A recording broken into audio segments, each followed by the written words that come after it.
예, 차트를 통해서 한 주간 증시를 정리하고 다음 주 시장 전망까지 해보는 차트로 보는 증시 시간입니다. 오늘 돌아온 금요일 증권부 지수희 기자와 함께 하겠습니다.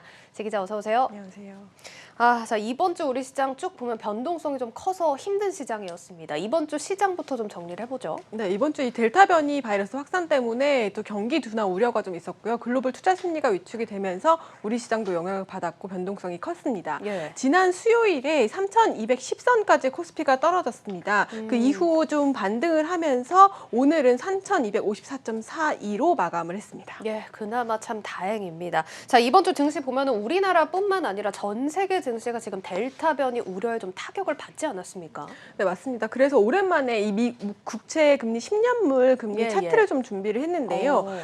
지금 마지막에 보이는 수치는 1.28로 좀 오늘 좀 올랐습니다. 하지만 예. 지난 19일에는 금리가 1.19%까지 내려갔습니다. 미 국채 금리가 1.2% 아래로 떨어진 것은 지난 2월 이후 5개월 만인데요. 예. 한창 경기 회복 속도가 좀 빨라지면서 지난 3월에는 금리가 1.7%까지 상승을 하면서 인플레이션 우려가 되는 상황이었는데 코로나가 생각보다 빨리 잡히지 않고 있고 또 델타 변이가 확산이 되면서 다시 경기가 둔화될 수 있다는 판단이 작용한 것으로 보입니다. 예. 따라서 투자 위험 회피 심리가 커지면서 채권으로 좀 자금이 몰렸고요. 미 국채 가격은 상승하고 주가는 하락했습니다.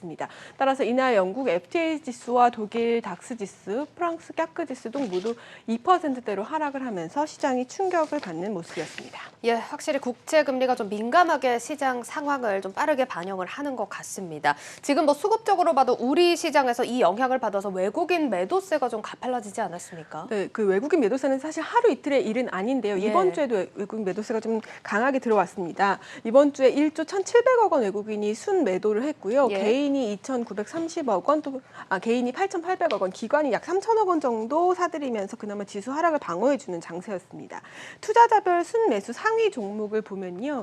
개인들이 삼성전자와 SK하이닉스, 카카오를 많이 매수를 했고요. 그리고 예. 외국인들은 1조 원 넘게 팔아치우는 와중에도 실적이 좋았던 LG전자를 비롯해서 또 오디는 이 흥행으로 오늘도 10만 원 넘게 상승을 하면서 마감했던 카카오 게임즈 그리고 배터리 소재 기업인 SKIET는 많이 담고 있는 것으로 조사가 됐습니다. 확실히 이 삼성전자는 정말 개인 투자자분들이 지켜준다라는 느낌을 받는데 지금 삼성전자가 이번 주에 연중 최저점을 또 기록을 하기도 했습니다. 이렇게 좀 빠졌을 때 개인 투자자분들이 좀 저가 매수로 담아갔다라고 해석을 해도 될까요? 네, 그렇습니다. 이게 삼성전자 주가 차트를 이번 주 거를 보시겠는데요. 예. 이번 주 79,000원 아래에서 시작을 했습니다.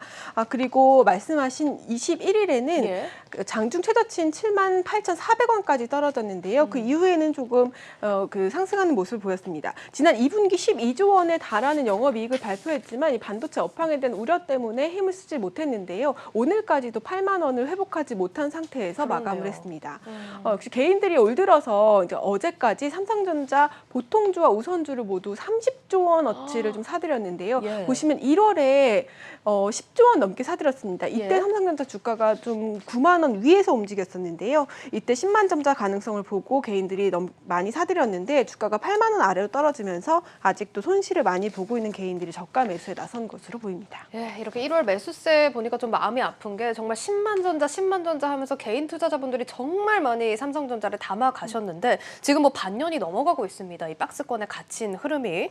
그렇지만 좀 삼성전자 입장에서 좋은 소식을 찾아보자면 이제 또 8월이 다가오고 이재용 부회장에 대한 광복절 특사 얘기도 나오고 있지 않습니까? 네, 그 소식 때문에 아마 삼성전자 주주들이 많이 반가워하고 또 기대감을 갖고 계실 텐데요. 예. 사실 이 반도체 담당 애널리스트들에게 제가 이 삼성전자 주가와 이재용 부회장의 사면 또는 가석방과 관련이 있느냐라는 질문을 해봤더니 예. 직접적인 관련이 있다고 말은 하지는 않았습니다. 하지만 예. 모두 입을 모으는 것이 사실 이 삼성전자 주가가 박스권을 좀 돌파하기 위해서는 시장의 판도를 바꿀 만한 기술 개발이 있어야 한다든가 아니면 예. 삼성전자가 그동안 부족한 부분을 채울 만한 M&A에 대해서 좀 발표가 나와야 한다라고 얘기를 했었는데요. 예. 결론적으로는 이재용 부회장의 가석방과 삼성전자 주가는 간접적으로는 영향이 있다고 볼 수 있겠습니다. 때문에 뭔가 판단을 내릴 수 있는 이재용 부회장의 경영 복귀 여부, 8.15 특사에 이재용 부회장이 포함될 수 있을지에 관심을 쏠리고 있습니다. 예. 이번 주 따라서 이 삼성전자는 주가가 약세를 보였긴 했지만 삼성물산은 이번 주 내내 상승하는 모습을 보였고요. 또 호텔신라도 소폭 상승했습니다. 예,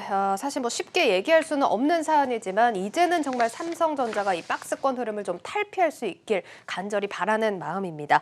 자, 두 번째 사안도 한번 짚어볼 텐데 이번 주 얘기를 할 때 사실 더위 얘기를 빼놓을 수가 없을 것 같아요. 맞습니다. 지금 폭염이다 하면서 모두들 힘들어하고 있는 상황인데 관련주들도 많이 영향을 받지 않았습니까? 네, 맞습니다. 이번 주에 사실 전국 대부분 지역에 폭염특보가 좀 내려졌고요. 기상청에서 좀 열돔 현상에 대한 예. 예보를 하면서 폭염 관련주가 많이 움직였는데요. 신일전자를 비롯해서 에센테크, 3S 같은 대부분 에어컨과 선풍기 관련 사업을 영위하고 있는 기업들입니다.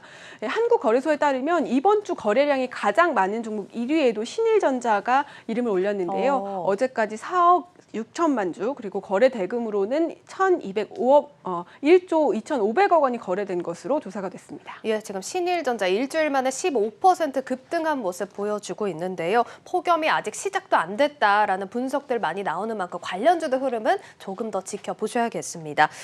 자, 그리고 이번 주에 또 실적 발표도 계속해서 이어졌습니다. 이슈가 많은 한 주였는데 어닝 서프라이즈를 기록한 기업들 중에서 또 주가도 강세 보인 기업들 많지 않았습니까? 네, 포스코의 주가가 이번에 좀 영향을 많이 관심을 받았습니다. 예. 포스코가 2분기 영업이익을 발표했는데 모두 2조 2,006억 원. 그러니까 지난해에 비해서는 무려 12배나 오른 그러네요. 수치입니다. 예. 지난해에 코로나 때문에 좀 기저효과가 발생했다라고 할 수 있지만 2019년에 비해서도 1조 이상 높은 수치를 발표를 하면서 주가도 좀 영향을 받았는데요. 증권사들도 목표 주가를 조금 속속 상향을 하면서 아직 포스코 주가가 사흘 연속 강세를 보였고요. 포스코뿐만 아니라 배터리 소재 부문이 성장을 하면서 2분기 영업이익이 7배 성장한 포스코 케미칼 주가도 이번 주에 강세를 보였습니다. 또 역시 2분기 호실적을 내놓은 포스코 인터내셔널도 이번 주에 상승하는 모습을 보였습니다. 예, 이렇게 이번 주 정리 시장부터 종목까지 한번 쭉 정리를 해봤습니다. 자, 이어서 다음 주 증시와 일정들 한번 자세하게 살펴볼 텐데요. 다음 주에 주목할 만한 일정 어떤 게 있을까요? 네, 다음 주에도 국내외 주요 기업들의 실적 발표가 이어지는데요. 미국에서는 주요 빅테크 기업들의 실적 발표가 이어집니다. 예. 차트 하나를 준비했는데요. 국내 투자자 매수 상위 해외 주식입니다. 상반기까지 테슬라, 애플, TSMC를 가장 많이 국내 투자자들이 매수한 것으로 나타났고요. 예. 하지만 하반기에 들어서면서 아마존이나 구글 그리고 마이크로소프트 같은 IT 기업들을 많이 사고 있는 것으로 조사가 됐습니다. 하지만 상반기에만 이 국내 투자자들이 테슬라를 17억 달러 사들이면서 잔액 기준으로는 테슬라가 여전히 1위인데요. 예. 그 다음 주에는 테슬라를 비롯해서 애플과 아마존 등 서학개미들이 관심을 가질 만한 기업들의 실적 발표가 예정되어 있습니다. 26일에는 테슬라가 발표가 되고요. 그 이후로 애플과 알파벳, 페이스북, 아마존의 실적 발표도 나올 예정입니다. 예, 아까 보던 차트를 보면 이제 막 가던 종목이 아니라 이제 잠깐 코로나 때문에 눌려있던 종목으로 많이 또 매수세가 몰려가는 모습이었습니다. 이렇다고 한다면 좀 실적 기대를 받고 있다 이렇게 봐도 될까요? 이런 기업들이. 네, 그렇습니다. 대부분 그 2분기 기저효과 때문에 좋은 실적이 나올 것으로 보이는데요. 예. 그 주요 기업의 주당 순이익을 보면요. 애플의 경우 지난해보다 42% 상승한 약간 1달러 정도가 예상이 되고요. 또 예. 알파벳의 경우에는 88.3% 급등한 17.07달러를 기록할 것으로 보입니다. 애플은 중국의 고가 스마트폰 시장에서 점유율이 67%에 달하면서 하반기에 출시되는 아이폰 13에 대한 기대감도 갈수록 높아지고 있는 상황이고요. 알파벳도 유튜브 매출이 2분기에 130%나 증가하는 등 광고 실적이 급증하고 있습니다. 페이스북도 역시 신성장 동력을 확보했는데 주가 순이익 비율이 25배로 기술주 중에서는 가장 저렴한 것으로 분석이 되고 있습니다. 예, 지금 뭐 알파벳 같은 경우는 주당 순익 전망이 88% 급증할 것이다라는 분석 나오고 있는 만큼 이런 해외 기업들의 IT 기업들의 실적도 주목을 해보셔야겠습니다. 자, 사실 국내에서도 실적 발표는 이어지지 않습니까? 네, 다음 주에도 많은 기업들이 발표가 예정되어 있는데요. 예. 27일에는 SK 하이닉스와 삼성 SDI의 실적이 예정되어 있고요. 중요한 일정은 29일에 있을 삼성전자 사업 부문별 실적입니다. 예. 사실 삼성전자가 잠정 실적을 발표했는데요. 이날 부문별로 반도체 또는 휴대폰, 가전 등의 실적이 나올 예정입니다. 또 30일에는 호테이신라와 완도, 그리고 31일에는 에코프로비엠, SKIT의 실적이 나올 전망입니다.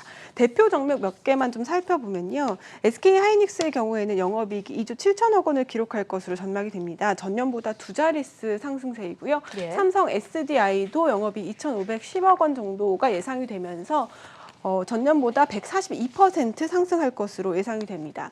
사실 삼성 SDI의 경우에는 전기자동차 에너지 저장 장치 ESS 배터리에서 처음으로 흑자를 기록했다는 예측이 증권가에서 나오고 있는데요. 이 분야에서는 약 50억 원 정도 영업이익이 나올 것으로 예상이 되고 있습니다. 예. 자, 앞서서 이제 삼성전자 부문별 실적이 발표된다라고 좀 전해주셨는데 이거 굉장히 중요한 발표 아닙니까? 네, 맞습니다. 이 삼성전자가 7일 날 잠정 실적을 발표를 했는데 영업이익이 12조 5천억 원으로 나왔습니다. 예. 2분기 영업이익 기준으로는 역대 최대치이고요. 그리고 3년 만에 10조 원을 돌파한 건데요. 다음 주는 부문별 실적 발표가 예정되어 있습니다. 29일 정도로 예상이 되고 있고요. 반도체인 DS 부문에서만 영업이익이 7조 원가량 나올 것으로 예상하고 있습니다. 예. 실적 시즌에 여러 차례 말씀을 드렸는데 중요한 것은 내년도 전망입니다. 따라서 이 컨퍼런스 콜에서 삼성전자가 내년도 전망에 대해서 어떻게 얘기할지를 좀 주목해 보셔야 될 것 같습니다. 예, 알겠습니다. 자, 이제 삼성전자도 장기적으로 어떤 전략을 취할 것인지 컨퍼런스콜에서 나오는 발표들 좀 살펴보셔야겠습니다. 자, 그리고 또 정책적으로 좀 중요한 사안들 짚어보자면 미국에서 FOMC 열리지 않습니까? 네, 맞습니다. 이 다음 주에 예정이 되어 있는데요. 사실 7월 FOMC는 6월에 비해서 좀 주목되는 일정은 아닙니다. 예. 보통 이 연준 의원들이 점도표나 경제 전망에 경제 전망을 3, 6, 9, 12월에 발표를 하기 때문에 다음 주에 발표되는 것은 사실 그렇게 주목되지는 않는데요. 지난 6월 FOMC 이후에 파월 의장이 의회에서도 연설을 모두 끝냈기 때문에 사실 주목도는 좀 떨어지지만 주목해 봐야 할 게 있습니다. 바로 경기에 대한 평가, 또 자산 매입 규모 축소인 테이퍼링에 대한 논의가 나올지를 좀 지켜봐야 하는데요. 지난달 의사록에서는 사실 연준이 테이퍼링 논의를 사실상 시작은 했지만 아직은 서두를 필요가 없다는 게 다수의 견해인 것으로 나타났고, 또 파월 의장도 지난주 의회 연설에서 서두르지 않겠다라는 입장을 고수를 했지만 위원들은 또 어떻게 판단을 할지 좀 살펴봐야 합니다. 지난 6월 소비자 물가 상승률을 좀 보시겠는데요. 예. 5.2%로 사실 13년 만에 최대치를 보였습니다. 예. 따라서 이번 FOMC에서도 나오는 이야기를 좀 살펴봐야 하고요. 앞으로 나오는 경제 지표와 이벤트를 또 주목해 봐야 합니다. 관련 인터뷰를 들어보시겠습니다. 인플레이션에 대한 평가는 그래도 7월 둘째 주에 소비자 물가 발표 이후에 파월 의장 바로 의회 증언이 있어서 그때 어느 정도 가늠을 했고, 8월 중순에 발표된 7월 소비자 물가, 그게 더 중요하죠. 그리고 이제 8월 말에 있는 잭슨 미팅, 여기까지가 계속 고비일 것 같아요. 예, 일단 연준의 기존 입장은 또 확인을 해본 만큼 이제 8월에 있을 소비자 물가 그리고 잭슨홀 미팅까지 좀 장기적으로 주목을 해보자라는 조언 들어봤습니다. 오늘 시간 관계상 여기까지 듣도록 하겠습니다. 증권부 지수희 기자였습니다. 잘 들었습니다.